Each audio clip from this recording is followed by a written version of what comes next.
Hi, welcome to the show. This is Adam Mueller. I'm your host with State Your Business Podcast. Today I got Mike Briggs with Minnesota Firearms, and we are in Anoka, Minnesota. So for those of you that don't know Mike, I met Mike by bringing roughly about a dozen employees over here to get certified and get them some firearms. Yep. And that's kind of what started all of this, was the firearms training and certification classes. So Mike, you want to tell the show a little bit about how you got started in that and a little bit about your background, what led you up to that? Sure. I, previous to being in the retail and gun range business, I worked for a company out of St. Paul that did security work, full service security company. So we did security basically around the globe for VIPs and celebrities and some dignitaries. And while I was working as a security contractor, I was always trying to figure out what my plan was going forward for retirement, or what's my backup plan, because I was getting pretty old, pretty long in the tooth for that industry, so to speak. It's kind of a young man's game. So I was stacking all my chips while I was working on the road and saved money, and kind of visualized one day my plan would be to have a gun store / training /, gun range all in one, and continue my training on a private basis. So, and then that's eventually how I ended up to where I am here today. It was, saved up my money and purchased a piece of land, and then met with a banker, local banker, and borrowed the loan on the first phase of this building, which was the retail portion of it. And then about 3-4 years later, we grew on and added on to the gun range and stuff. So back in the private security portion of it, I would imagine you probably had some high profile clients that you guys had to protect or secure. Right. I probably can't go into detail who that, but what level of fame or stature? We can talk about it. It's not uncommon for a management company or someone like, let's say, RCA Records, or a client might have many different principals under their umbrella. And a principal would be like Charlize Theron was someone that we worked with, Good Charlotte the band, Justin Bieber, Usher, Joyce Meyer Ministries out of St. Louis, Missouri, kind of a high profile televangelist wouldn't be the right word, but in that realm. So worked with many different people like that, and then as you're in that business too, you just meet more contacts, and it's kind of a small world, to be honest with you. You go to the same events, same types of red carpet events. You meet other managers or other security contractors working with other people, and then all of a sudden one day they need an extra guy, and they reach out to your company, and you have someone available or whatever. It kind of grows from there. But I did that for about 8 years, and it was a great experience. I traveled the world and went to a lot of places that other people paid to go to, And what sort of places did you visit? Oh gosh, like Jakarta, Indonesia, Bali, Singapore, Africa, Madagascar, Haiti, and then all over the U.S. too. There was a long stint where I was on the road for about 10 days, about every 2 weeks. So I'd be on the road for about 10 days. I'd get 10, 12 days off. Then I'm on the road for another 10 days and get 2 weeks off. I wasn't really doing road work full time because I was a single father at the time, raising my daughter. So if I were single or didn't have to raise my daughter at the time, I'd have been on the road doing it full time because it paid really well, And I was really lucky to have the opportunity. I stumbled right into it. I was getting certified as advancing my firearms training knowledge and certifications, and happened to be sitting next to a guy in a classroom who was a contractor for the security company out of St. Paul.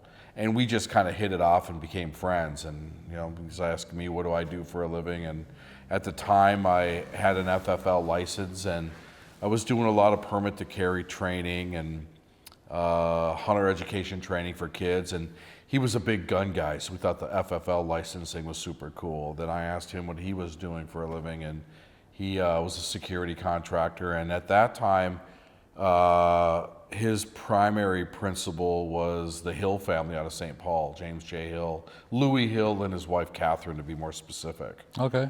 And ended up, he invited me in to go meet with the owner, and I met with the owner and went through kind of a longer interview process and really impressed the owner. And next thing you know, they brought me in on their team, and my first job was actually working locally here with the Hill family. And then shortly after that, within a month, I was with Usher at the Super Bowl in South Beach, Miami.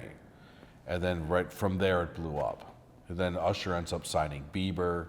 That whole thing exploded. Now Bieber, all of a sudden, overnight, becomes a sensation, and people know who he is, and they need to hire security for him. And I happen to be one of the guys sitting around the office, and that kind of grew from there. So That had to be a fun experience. yeah, it's good and bad. It is fun. You get run really ragged, you know. Sure. Especially if you're older, staying up late in the clubs and things like that. But Bieber obviously wasn't in the clubs, but Usher was. And there was times where it was great at the finest hotels, the finest restaurants, and being paid for it. yeah, and getting paid well to do it. And then the downside, you're on the road missing birthdays and Christmases, and you know, you're up at 3 a.m. to catch a flight at 4:30, and you know, you're been working for 2 weeks straight, and your back and feet hurt, and you're getting old, and all that stuff. So then to fast forward to where I am today, this was kind of my plan was, you know, someday I kept telling myself, for about 3 years, I kept telling myself, this is my last year. This is my last year doing it, you know. And it got hard to turn the money down, but then finally I had enough saved up, and I got a plan to build a retail store, and the permit to carry training was going pretty good at that time, which it still is, but it was really heavy back then.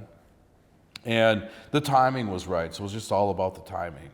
Just kind of got lucky, and it all just kind of worked out to step out of that world and step into a new one. So you were stacking cash while you're doing the private security, coming back, raising your daughter, single father, and then you get to the point of somewhere in between there, you have your own building that you've built. Obviously, we're in it right now. Yeah. So I'm assuming you probably had to rough it a little bit, rent out some space. Yeah. Want to talk a little bit about that? Where were you at with that? Yeah, I would lease wherever. I mean, there was a place in Fridley for quite a while called the little Trails End Bass Pro Shop.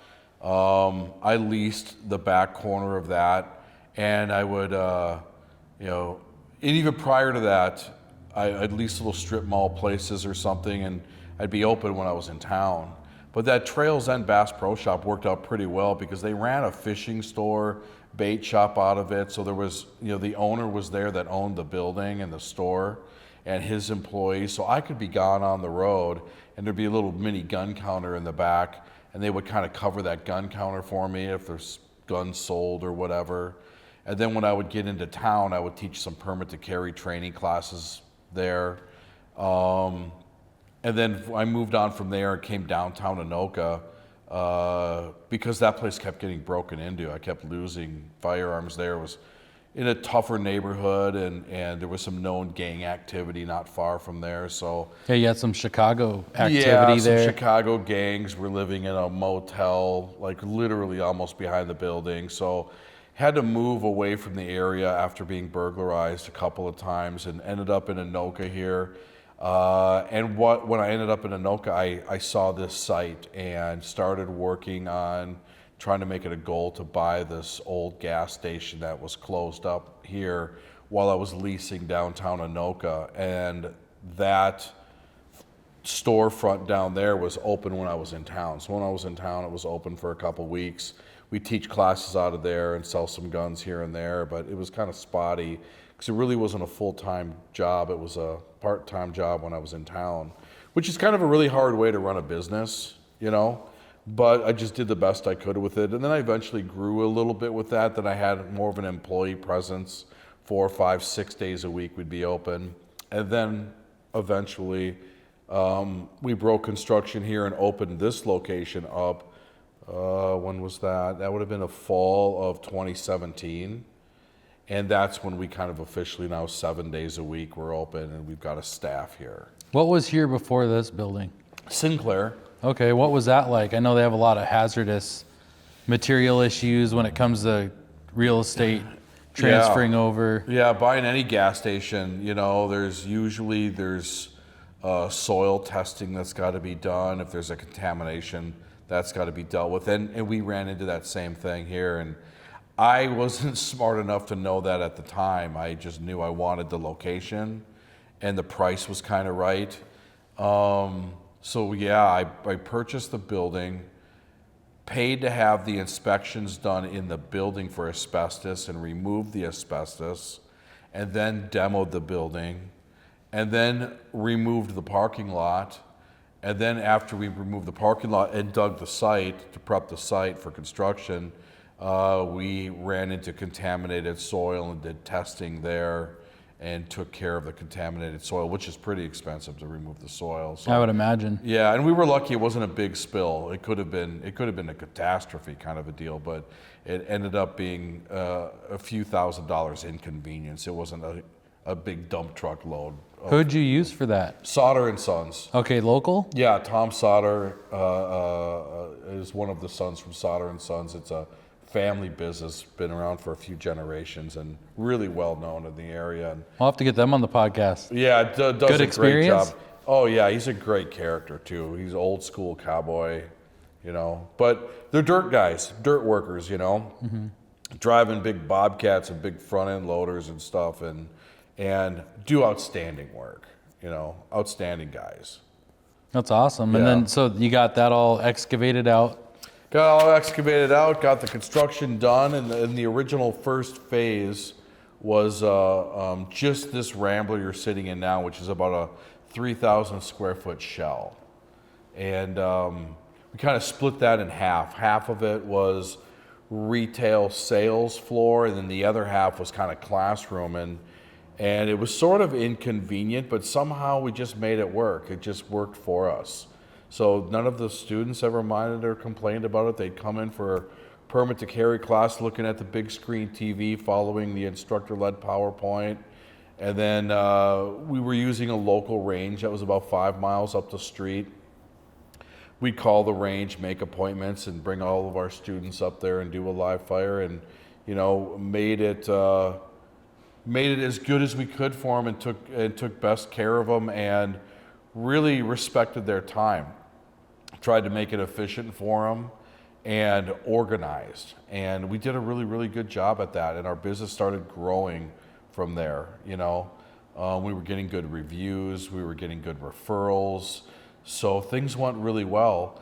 And then of course the one thing we didn't have on site was our own gun range, and that's just a must-have. You just have to do it, and it's so expensive, as you can imagine, to build a huge concrete room with, you know, bulletproof and soundproofing and the carrier systems and the whole thing, and clean, and the HVAC, the ventilation. That's the big part of it, keeping the room clean and ventilate, the proper ventilation, you know. What did something like that cost to build that, just that portion? The addition, I think, if I remember right, was around $1.2 million expansion. And then that probably didn't include the land and whatever. No, yeah, right, the land. I purchased the land before next door. I got lucky. My daughter had played hockey with the owner's daughter next door at Anoka High School, so I knew the family, and they just owned it. It was a commercial little print shop next door that they were leasing out, and went to him one day, and I was like, hey, are you interested in selling that? And he was like, as a matter of fact, I am. So the Stars, I got lucky, just a line for me. He wanted to sell it, and I overpaid for it, and I hated it at the time to pay him what he said he wanted for that property, but I wasn't really in a position where I could balk at it. I just had to have it. So I overpaid a little, but at the same time, I needed it, so I just did it. And now that I look back at it, gosh, you almost would have paid anything to have it, because you can't run a full service business without a range. So I bought it, and then I paid off the contract for deed. I bought it from him on a contract for deed, short term, and bent over backwards and just overpaid him what our agreement was every month just to get it paid off. And once I got that paid off, then I felt like I was in a comfortable position to take out that kind of a loan to do this expansion, to have an on-site range, because it's a huge expense, and it's really a must-have. So When you built the Rambler portion of it here, whole thing, but the part that we sit in right now with the fireplace here and all the retail, did you work to do that in cash? Did you finance that? No, I financed that. It was funny because I never realized, if you've got good credit and a little bit of down payment, how easy it was to get financing from a bank to do this. So I always just thought it's just an out of reach goal, and someday I'll figure it out, or someday I'll have enough money. And the president of Highway Federal Credit Union, St. Paul, happened to be sitting in my carry class one day, and he was super impressed with our class and what we were doing. And he was like, "You need your own range." I go, "Yeah, I totally need my own range." So he was thinking on a bigger scale right off the bat than I was. I was just going to start with my own little gun shop and figure it out from there. So he said, "Give me a call on whatever day, and I'll email over some stuff to you. Fill it out. We'll take a look at your position and see where you're at." And I eventually did, and it took me a little while after meeting him to do that. I, didn't really have the knowledge I just didn't see the full picture quite yet, Sure. that it was really that obtainable. So I ended up reaching out to him. I filled out all the information he asked for, and next thing you know, he was telling me he could approve me for X dollars, and I went and hired a contractor out of Ramsey, and we got some bids together, and I found out I was under budget from what I would be approved for. I owned the land, so eventually I bought the land separate from the deal. I bought the land with the money I was saving and paid it off. So I was in good position then with the bank. That was my 20% down that they were looking for. I owned the land, and I demoed the building. So I demoed everything, had the land, the site was ready for construction. So with all my bids that I sent in with a contractor, came in under budget from what the bank said I'd qualify for, and everything was a go. So I was like, let's do it. What year was that? We broke ground about fall of 2017. Okay. And then That's the year I moved to Anoka. Is it really? Yeah. Yeah, and then I think it took us, what year? We had the range now open for going on 4. Okay. So 2021, yeah, right in the middle of COVID, right when all the prices shot up through the roof, when construction costs were insane. You would call a contractor, get a bid on something, and they just throw whatever number at you they felt like, and they knew you'd take it because you had to. How did that affect you when you built this? Oh, I paid through my nose. If I would have done this like I should have when he first was telling me I need a range back in 2017, I'd have saved myself probably around $700,000. So I way overpaid in COVID to put the range on. Just the cost of windows, just the cost of siding, everybody, just lumber costs were just insane. All the costs from the construction project before were like tripled. So, but again, when you gotta, so to speak, make your move when you're ready. Strike the iron while it's hot. Yeah, strike when you can, and exactly right. So it wasn't like the costs were going to start coming down.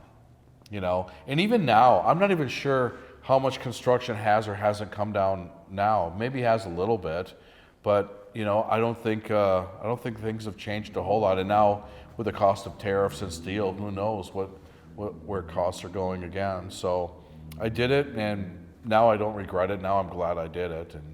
And This place that you were going to qualify people for the Yeah. live fire, at what point did they say, hey, what are you doing? yeah, boy, they don't like us because we're a competitor down the street. But Sure. in all honesty, they're also the ones that really, they're the ones ultimately that pushed me to have to build a range. I didn't want to spend, I owned everything. You know, I worked really hard. All the inventory was paid for. The building, I paid it off. The lot next door, I bought it just in case I needed it, maybe to expand a parking lot or build onto a range. So I owned everything, and I put all my money into it. And I was really comfortable. I mean, I could come in here and not make money, and I was doing fine because I didn't have any debt. So I really didn't want to build a range, but I knew I needed one. And all of a sudden, I went from being the best customer to the range up the road, bringing in anywhere from 50 to 100 students a week and paying them, you know, on a weekly basis, anywhere from, gosh, there were weeks there were months that I spent $5,000 to $7,000 a month up there, consistently. So You really helped them out. oh my gosh, right? And what right were after you they getting built their for- range, you know. What did a class cost? Well, I was, you know, a class to sit through the class as a student.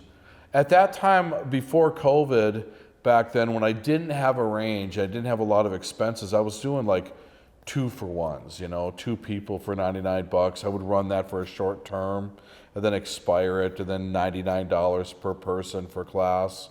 So kind of the average going rate. And I was bringing all these students up there, and all of a sudden one day they decided to limit our availability and change our costs without even talking to me. And I panicked, and I'm at home, and I'm staring at the ceiling. I can't sleep. I realized that my destiny is left up to a range up the street if they want me to shoot there or not. And if they don't, then I'm going to have to find another range, and who knows one day if they're going to decide that I'm a competitor and not their best customer.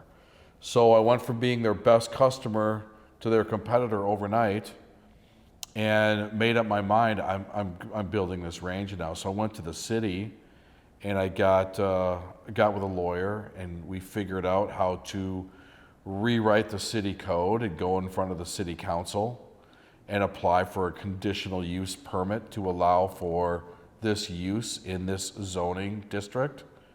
And got, So it must not have existed. right, yeah, nobody's got, or I shouldn't say nobody, but most cities don't have written in their building code that, you know, in this designated code neighborhood, that an acceptable use is a gun range, you know?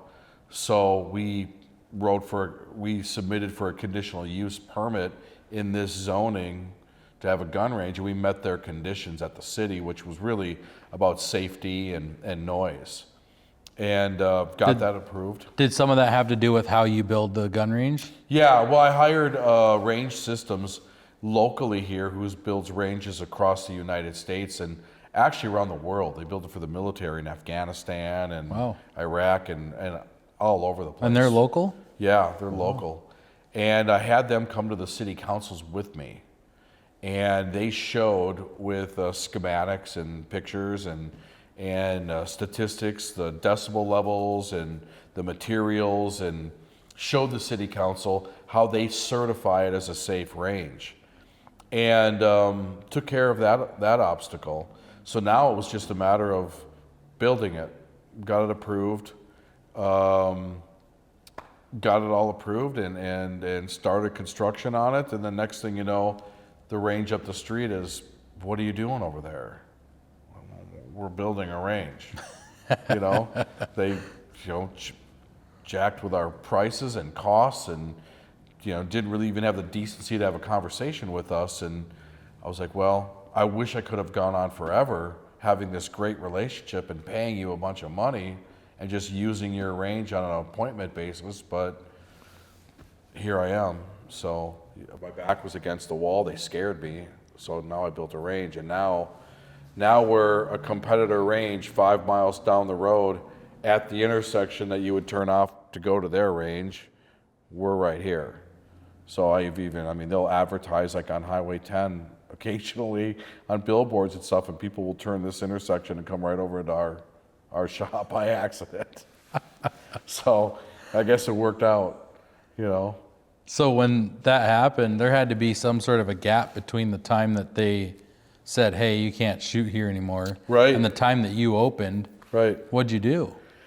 Yeah, well, I saw that coming, right? So I knew that once I was going to break ground, that there was no way they were going to let me use their range anymore, which I think was a huge mistake on their part. So we're using their range. I'm planning on building mine, and in the back of my head, I know as soon as I break ground, I've got to have a backup plan. So I found this barn, probably about close to 8, 9, 10 miles away from here. Not so far it's inconvenient, but kind of far enough. So I worked out a deal with the landowner, and I pay him on a monthly basis to use his barn a couple days a week, which worked out good. I reached out to this range systems company, had a few big targets built up, had them delivered out there, and had this big pole barn, and tried to heat it as best we could. But in the winter time. Yeah, it was just frigid in the winter. But so next thing you know, 4th of July weekend's coming up. We're going to build a range. Heavy equipment's on the site. We're using the one up the street, and they see the heavy equipment. They're like, what the hell's going on down there? Well, we're building a range. Like, well, you're not using our range anymore. Okay, so then we had our backup plan. We started using that range, which it took us a lot longer than we planned. We had a lot of construction delays during COVID, getting materials, things like that. Yeah, that was a big problem. It was huge. It was a huge problem for me. So I literally went about 6 to 7 months shooting in this barn. It went from summer to the worst of winter. I mean, it got frigid up there, really cold. People were sitting in their cars, and then they'd come out, they'd do their live fire in the barn, you know, in line. But gosh, they did it like champs, you know what I mean? People did it. I wasn't getting complaints. I was getting positive reviews on Google and stuff. You know, what great service we had, great instructor, and we were freezing our asses off shooting in a barn up in the woods, kind of, you know. Well, we had a really unique set of circumstances. So here we have COVID that sets in, whole country shuts down. Right. I don't necessarily know that prompted people to go look for firearms, though maybe out of boredom. It did, though. Did it? It did. People got so at the beginning of COVID, the only businesses that were considered, you had to be considered, what do they call it, a necessity? Well, gun stores were essential. That was the vocabulary. Well, gunsmithing services, they considered that essential. And I think gun stores, so somehow we were considered essential. So we stayed open. And of course, we did everything we could. We wore masks if they wanted us to. And you carry your little essential paper with you in case you get pulled over? No. I'm an essential worker? No. But I have a business card, so. Oh, there you go. But, and we had, you know, we wiped everything down, kept it clean, kept it spotless. And then I can't remember what year exactly or month it happened, but then you have George Floyd. I was gonna say, so that unique set of circumstances. And that was post-COVID, if I remember right. So COVID kind of hits, everybody's at home, people want security at home. There was, you know, you heard stories about going to the grocery store and somebody's stealing groceries from your cart on the way to your car, something like things happening. So people were getting a little concerned about personal security at home. So gun sales did very well, but at the same time, replacing inventory got really difficult, right? So there was a big spike across the entire United States of sales, ammunition and guns specifically. And then, not long after that, George Floyd. When the George Floyd thing happened, it kind of put a pause on everything for a moment until the police department burned to the ground. Once Mayor Fry, I think is who it is, right, decided to turn, well, actually, it would have been the governor, I guess. It would have been Walz, I suppose. Decided between the governor and the mayor, decided to abandon the 3rd Precinct Police Station Department. That's when people got scared, thinking that's crazy. I remember scanners talking about they're coming into the neighborhoods. Right. It's no longer centralized around the precinct and downtown. Right. They're moving beyond Lake Street. They're going into the neighborhoods. Right. People over in White Bear were saying that they were spotting, it was all over. Who knows what was real or what not. But everything felt lawless. It felt like you're on your own. Yep. Right? If the police aren't even going to protect their own building, no one's protecting yours, kind of a thing. So, and the next day, your doors opened and it was Black gone. Friday. Everything's gone, right? Everything's sold, and it reminded me of, was it Sandy Hook? Was that the shooting out east where the little kids were shot in the school? Or is that? I'm familiar with what is you're that talking the about. one? Same thing sort of happened there, but not on this level. Right. There was a big spike in it. But anyways, all the inventory sold, all the guns. So I'm on the computer that night going to all the wholesalers I work with, trying to replace as much. I'm trying to take whatever I can get, right? Whatever handguns I can get, whatever rifles I can get, whatever's ammo is available. And it was slim. It was disappearing fast. There were times where I was trying to put it in my cart, go to checkout, and before I could check out, it was gone, sold out. So the inventory became just nearly impossible to get. It became very difficult. And I had a few ins and got favors cash with certain wholesalers and was able to get inventory and get through it. But that was one of those times where if you were lucky enough to time it right, which I know a few people were, that were opening gun ranges and would go to SHOT Show out in Las Vegas and purchase $1 million worth of ammunition because he's opening his range right before this happened. So this guy ends up with all the ammo, right? You can imagine what happens for him. He goes, builds his range, buys $1 million in ammo, and within a couple of weeks, his $1 million in ammo is worth $5 million. Right? So some people hit it just right. I quite didn't. But got through it. And now things are pretty much back to normal. What I'm seeing now is once the manufacturers learned what they could get for their ammunition, and once the gun manufacturers learned what they could get for their product, their prices really didn't come down much.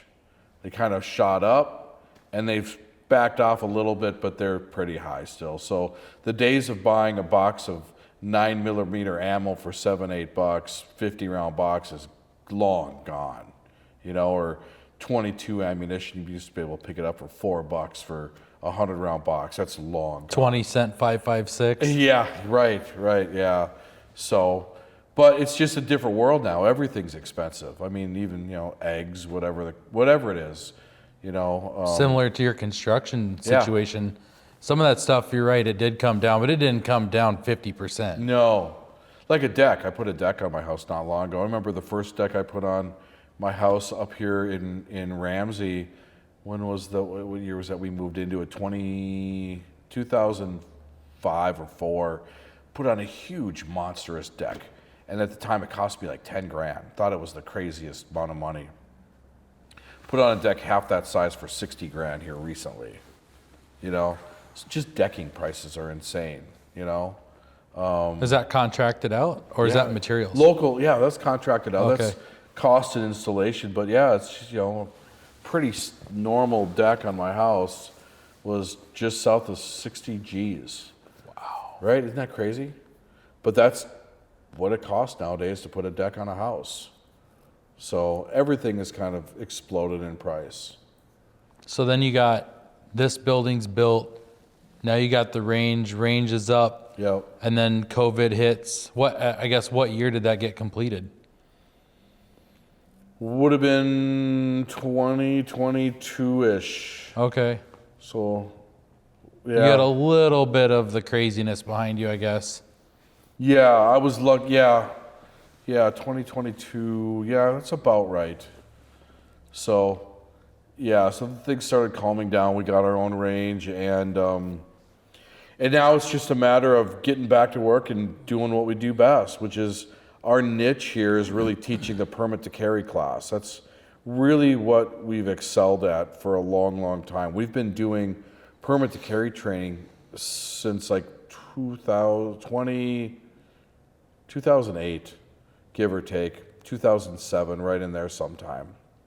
And now we're really focused on what we do here. We don't have to make appointments to go to any other ranges.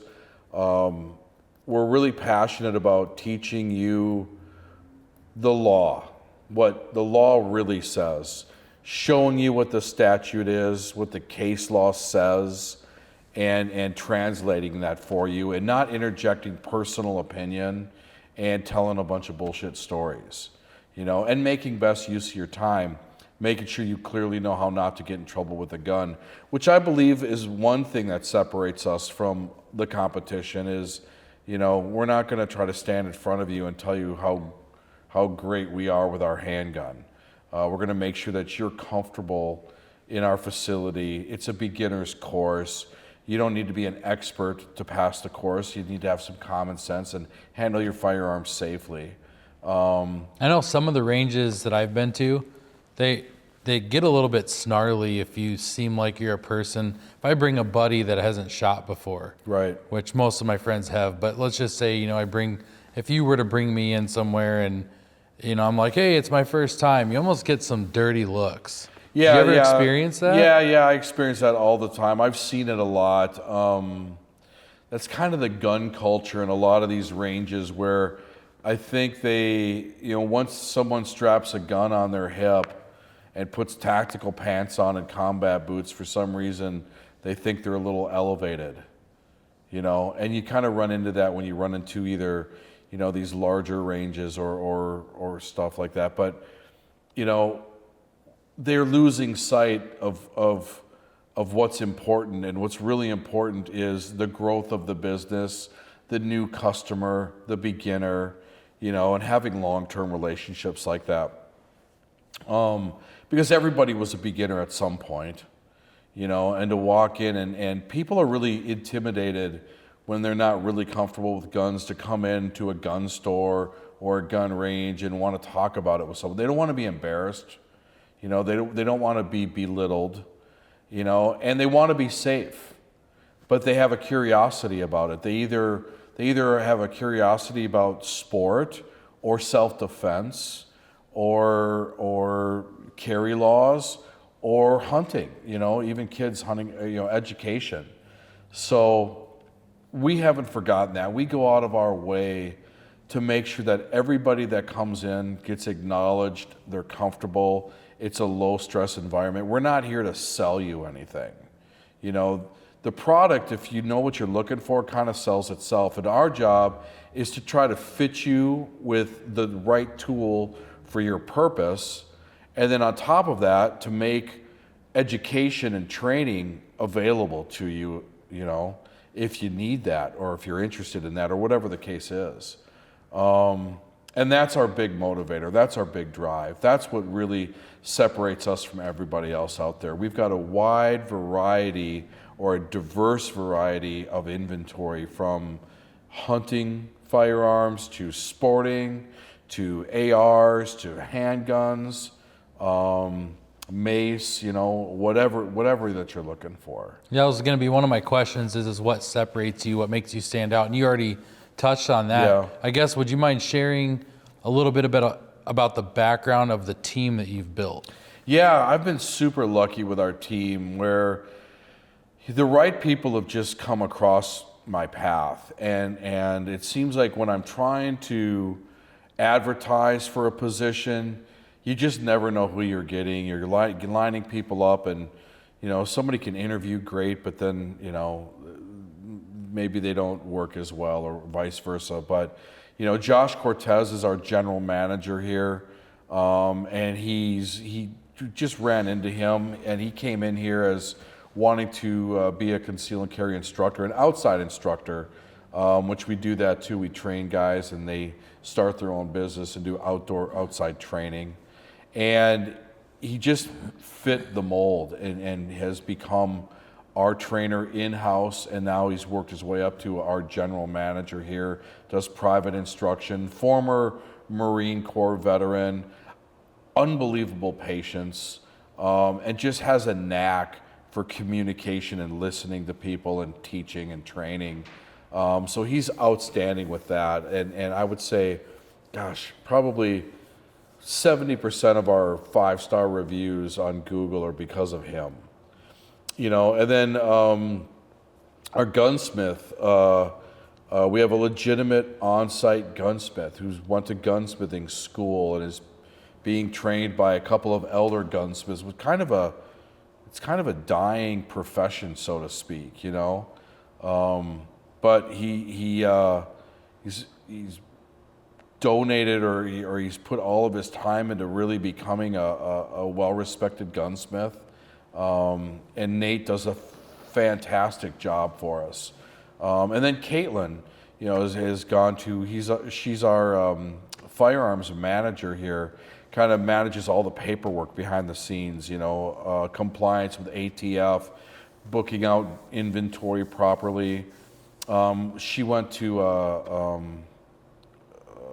gosh, it escapes me. She just got a degree from Hamlin University, and taken a ballistics course in that. And now she's looking at getting her master's.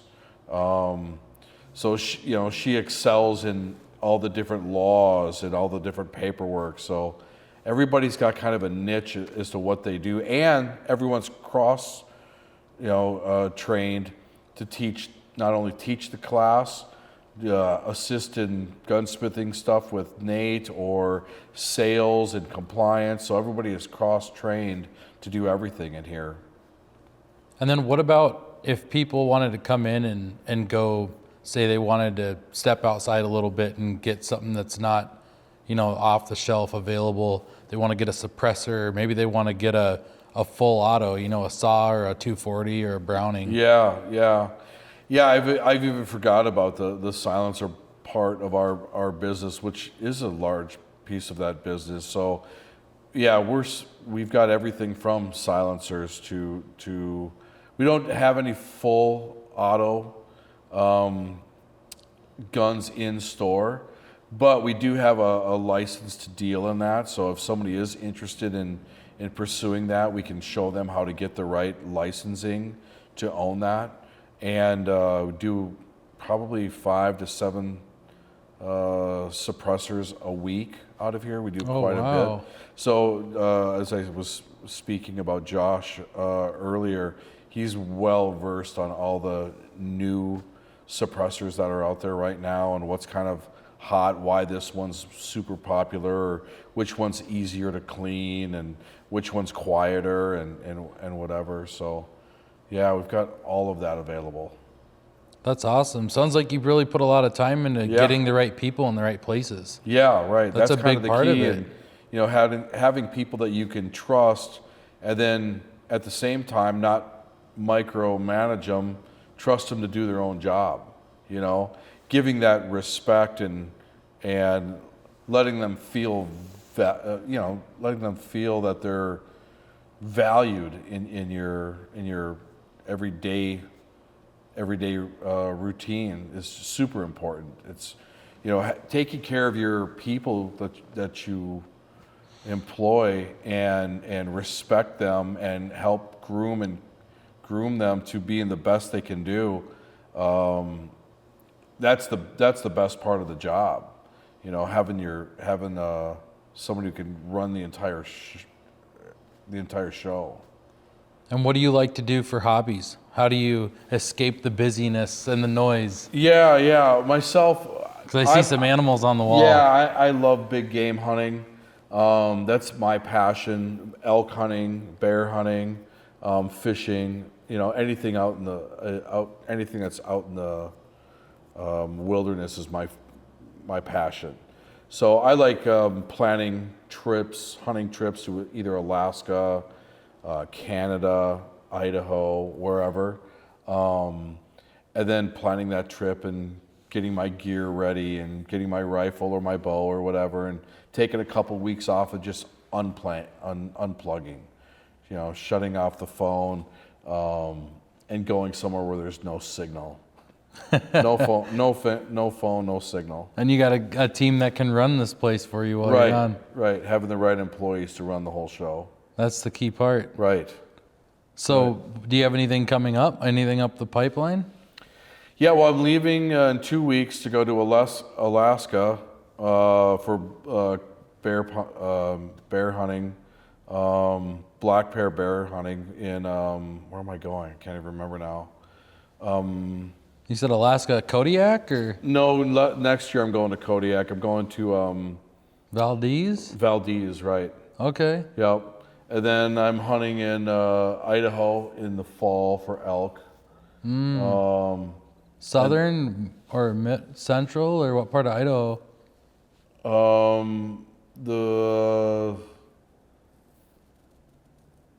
The Selnay or Sel. Oh, okay. So the southern portion of. Yeah. Okay. Yeah, it's outfitted. So I'm Okay. going with an outfitter on that for sure.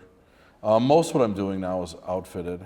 Is that the better route to go? I know it costs a little bit more, but you get the Yeah, spot. I think so. I too old to do all the hard work on my own nowadays. So it's nice to go on a trip where you just jump on a horse and you go back into the backwoods and somebody else has got a tent set up for you, and you put all the work on them, and it's just unplugging, not doing it. It's my vacation, so they can do all the hard work, and I just gotta be ready with my rifle if there's an animal. So that's your Florida beach. Right, that's All my right. Florida beach for sure. And then what about, you mentioned a little bit, you touched on some crime when you were at your old location before you had the building and all that. Right. You seen what are some crazy crime stories? You got anything? Not too many wild? since then, but yeah, the last place that I was at in Fridley, they were breaking in. They would smash the windows and we'd have rebar, it's somehow they'd fit somebody between that rebar and do a smash and grab, come on in and smash up everything and steal our handguns and somehow get out the rebar. That happened a couple of times, and finally had to move. My insurance was telling me that if you file a claim like this, they're going to cancel you. You've already filed a claim. You have to change some things. What more can we change other than put every gun into an actual vault? And at the time, I couldn't really afford to buy enough vaults to put everything in. So I had to move to a place where they couldn't break in. So when I moved to Anoka over here, it was right next to the police department. So that was a big detour, as well as the location I'm at now as well. Sure. So kind of helps a lot. There's a big police presence around here now where we're not a very attractive building anymore to smash through windows. Yeah, a little bit better of an area. For sure. Have you seen any crime here at all, or? No, not really. Okay. No, well, I guess there was a carjacking a couple years back right here at the intersection on a Sunday afternoon while we were teaching a class. Permit to carry class was on break, hanging out, and they're all watching this carjacking happening right outside. That's when Josh, our general manager, was teaching the class, and my daughter's calling me saying, hey, there's a carjacking happening. I'm like, everybody's staying in the building. Nobody's going to go out and interfere in it, that's for sure. Wow. You know, but yeah, other than that, we've been pretty lucky. How about in store? Any like customer interaction things as far as safety or stuff like that No. ever happen where people just, I don't know, hopefully not a negligent fire, but No, haven't had that. Every once in a while, you'll get a beginner that kind of forgets on the range which way to point their gun, you know, and you've got to kind of maybe take it out of their hand or straighten them out real quick. But that doesn't happen very often, and we're really on everybody, and we're really watching, you know. When someone's shooting their gun, we're really not looking at their targets. We're looking at the hands and the gun. You know, where's the gun pointed the whole time? Not really what they're hitting on the target, you know. So we try to stay on top of that. But every once in a while, someone makes a bad move on it, and you correct it right away, and make sure that everybody's safe. That's the big goal. and then in the store, you ever have anything? I mean, I suppose nothing's loaded, so it'd only be if someone were to walk out or walk in, but Yeah, we've had a guy or two drop a firearm or something like that, you know, or one fall out of a holster, and you know, you try to not humiliate somebody who doesn't really know any better, and we quickly fix that. It happens now and again, but again, our staff is really good about trying to make sure everybody's safe in what they're doing and try to correct that before it happens. That's the most important thing is you get really good at learning behavior and how people are handling things and carrying things and holstering different firearms, and you learn what to do and what not to do, and you kind of jump on it before they make a mistake. so it sounds like you built a good business. Yeah, I hope so. That's the plan. Got a good name in the community, Yeah, for sure. and you a part of any boards or you sit? I know Caitlin, your daughter, had mentioned something about you're part of the HOA. Oh, yeah, that's area? separate from me. That's a personal thing Oh, that I live okay. in. But yeah, no, I mean, yeah, I'm not really on any boards or anything politically at all. I kind of stay out of the politics a little bit, although there's plenty to get involved with. I'm just more, I mean, we're just really focused on teaching, Okay. you know, keep it really simple, keep it right down to teaching. But yeah, I mean, it could get very political very fast, for sure. Different types of guns or guns in general. Everybody's got an opinion on guns. No one's afraid to speak on that. What's your favorite hunting rifle? My favorite brand hunting rifles, honestly, is going to be either Weatherby or probably, yeah, I'd say Weatherby. Okay. Yeah. Where are they made? Winchester, I like Winchester too. Weatherby, a lot of them are made out of Wyoming, I think it is. Or is it Montana? Wyoming. Okay. I think Wyoming. I think Weatherby's made out of Wyoming. Yeah. And I also like Winchester too, but more of the bolt action stuff, you know. I do like ARs too. I just don't shoot them as much, and I don't really hunt with them. But Wilson Combat makes some really nice AR rifles, and we stock a lot of those too. Okay. Do you sell quite a bit of those? Not quite a bit, but we do sell them. What do you sell the most of? Handguns. Really? Okay. Because I think our niche is really permit to carry training. Sure. So I think with that comes a lot of handgun sales. So Glock and Sig Sauer, those are probably our most popular. Do you get a lot of people that want to buy a handgun the day that they get certified? Yeah. Okay. Yeah, some buy before they even get their permits sometimes. They just know what they want.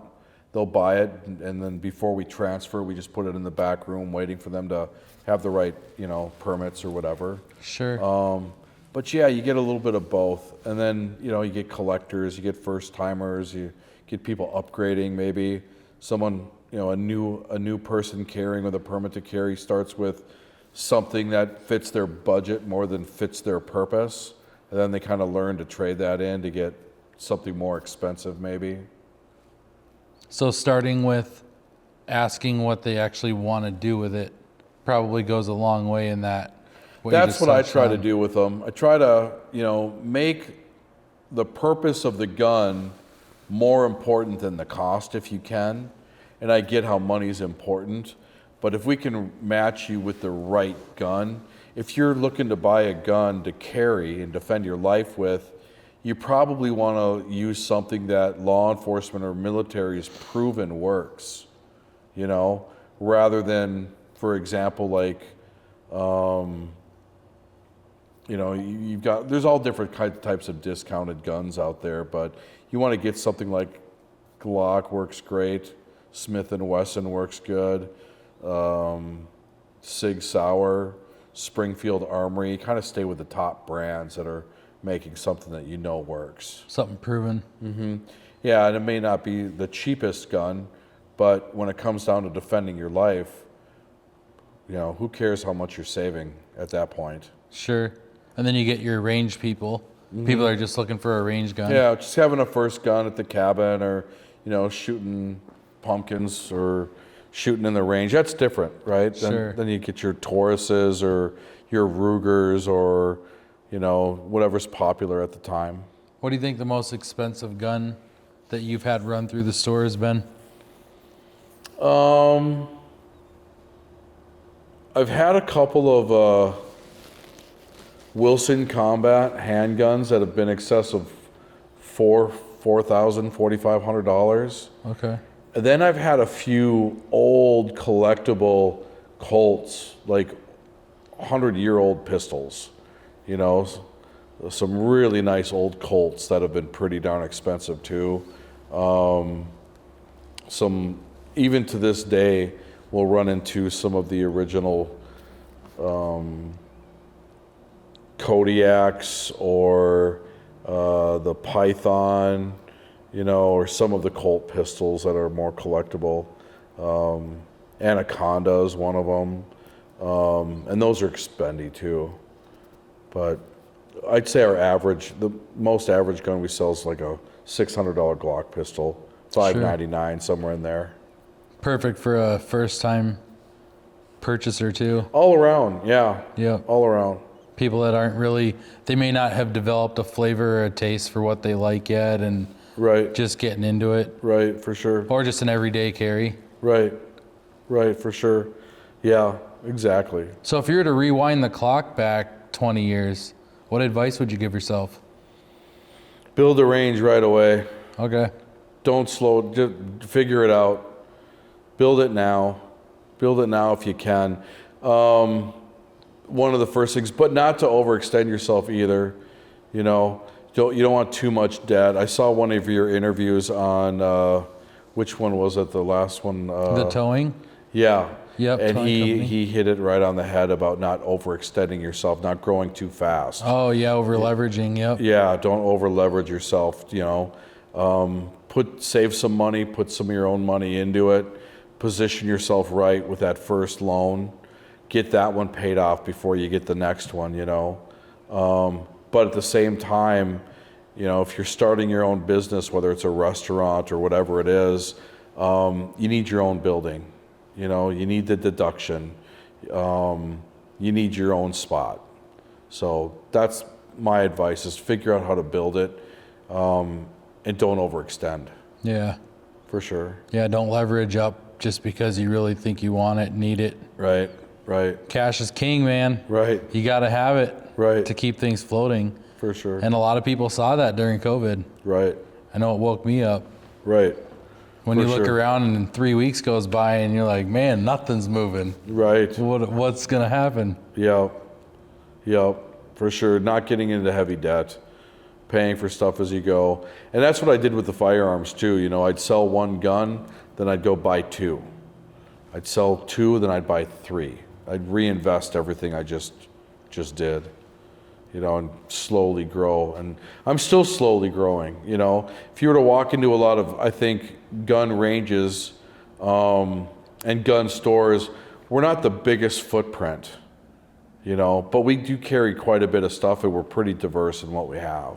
But we're still growing too. I'd love to have a second location maybe down in the southern part of the cities, but one at a time. That'd be a good spot too. If it's, Burnsville-ish area or Shakopee or, something down in that area. Right. They have a lot of population down there. Right. A lot of people that like guns. For sure. For sure. Well, thank you for your time. Yeah, you bet. Thank you. It's been fun. Appreciate you being on the show. Yeah. And we're tuning out. Thanks for watching the State Your Business podcast. Mike Briggs at Minnesota Firearms. You bet. Come on over and check them out. What's your address?